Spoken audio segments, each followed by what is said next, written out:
ಅದು ಹೊಸ ಪೋಸ್ಟಿಂಗ್, ನಾನು ಇನ್ನೂ ಭಾಳ ಯಂಗ್.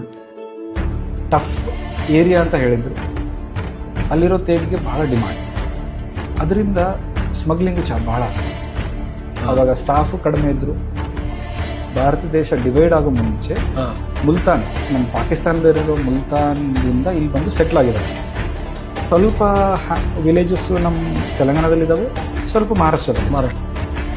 ಅಂದರೆ ಒಂದು ಸತಿ ಅವ್ರು ಬಂದಿದ್ದಾರೆ ಅಂದರೆ 40-50 ಜನ ಬಂದು ಅವರು ಅಟ್ಯಾಕ್ ಮಾಡೋಕ್ಕೂ ಹಿಂದೆ ಮುಂದೆ ನೋಡ್ತಿದ್ದೀರ.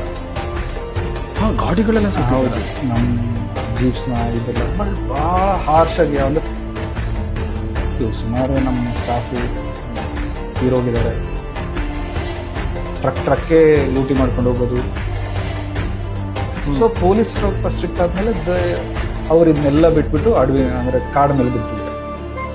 ಸೊ ನಾವು ಏನು ಮಾಡ್ತೀವಿ, ಮುಂದೆ ಅವ್ರಿಗೆ ಇನ್ಫಾರ್ಮೇಶನ್ ಹೋಗೋದು, ಕೊಡ್ಲಿಂದಾನೆ ಕಡಿಯೋದು.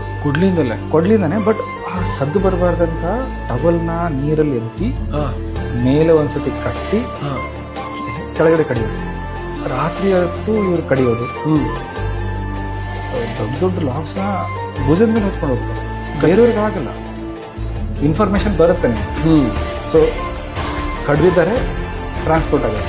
ಬಟ್ ಎಷ್ಟು ಗಾಡಿ ಹೋಗ್ತದೆ, ಅವ್ರು ಎಷ್ಟು ಜನ ಇದ್ದಾರೆ, ಅಷ್ಟು ಡೀಟೇಲ್ಸ್ ನಮ್ಮ ಹತ್ರ ಇರೋಲ್ಲ.